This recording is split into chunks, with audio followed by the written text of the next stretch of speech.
नमस्कार दोस्तों, जय श्री कृष्ण। स्वागत है आपका महाभारत की पूरी कहानी के 5वें एपिसोड में। पिछले एपिसोड में हमने देवव्रत के जन्म, उनके दिव्य बचपन और हस्तिनापुर वापसी की कहानी सुनी।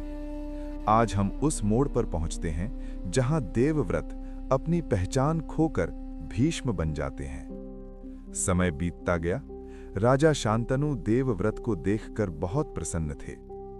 देवव्रत राज्य के सभी कामों में पिता की मदद करते और प्रजा का प्रेम पाते थे। लेकिन एक दिन राजा शांतनु उदास दिखने लगे। वे अक्सर अकेले गंगा नदी के किनारे बैठे रहते थे।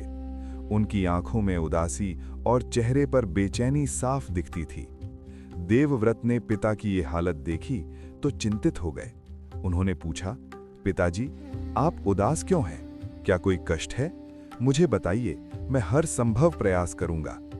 शांतनु ने पहले तो कुछ नहीं कहा, लेकिन देवव्रत के बार बार पूछने पर उन्होंने सच्चाई बता दी। शांतनु बोले, बेटा, मैं एक सुंदर कन्या से प्रेम कर बैठा हूं। उसका नाम सत्यवती है।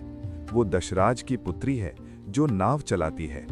लेकिन उसके पिता ने विवाह की शर्त रखी है कि सत्यवती का पुत्र ही हस्तिनापुर का राजा बनेगा। मैं तुम्हें युवराज बना चुका हूं, इसलिए ये विवाह असंभव है। देवव्रत ने पिता की पीड़ा समझी। वे तुरंत नाविक दशराज के पास पहुंचे। सत्यवती के पिता ने वही शर्त दोहराई। देवव्रत ने बिना किसी हिचक के कहा, मैं प्रतिज्ञा करता हूं कि मैं कभी विवाह नहीं करूंगा। सत्यवती का कोई भी पुत्र ही हस्तिनापुर का राजा बनेगा। मैं सिंहासन का कभी दावा नहीं करूंगा। दशराज बोले, ये तो अच्छा है, लेकिन तुम्हारे पुत्र भविष्य में दावा कर सकते हैं। देवव्रत ने और भी बड़ी प्रतिज्ञा ले ली। वे बोले, मैं आजीवन ब्रह्मचर्य का पालन करूंगा। मैं कभी विवाह नहीं करूंगा और ना ही कोई संतान उत्पन्न करूंगा।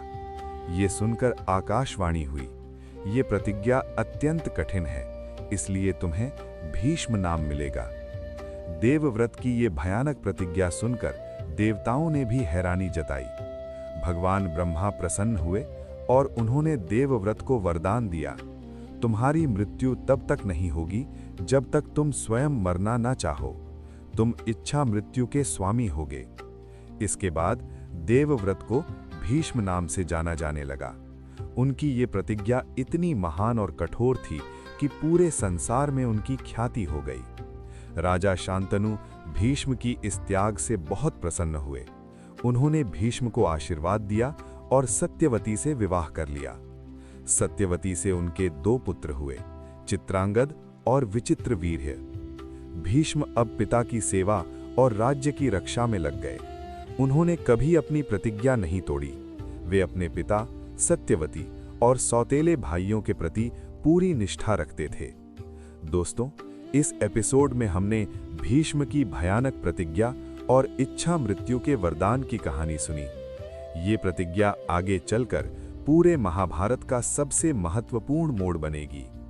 अगले एपिसोड में हम देखेंगे कि सत्यवती के पुत्र चित्रांगद और विचित्रवीर्य का क्या होता है और अंबिका, अंबालिका की कहानी कैसे शुरू होती है।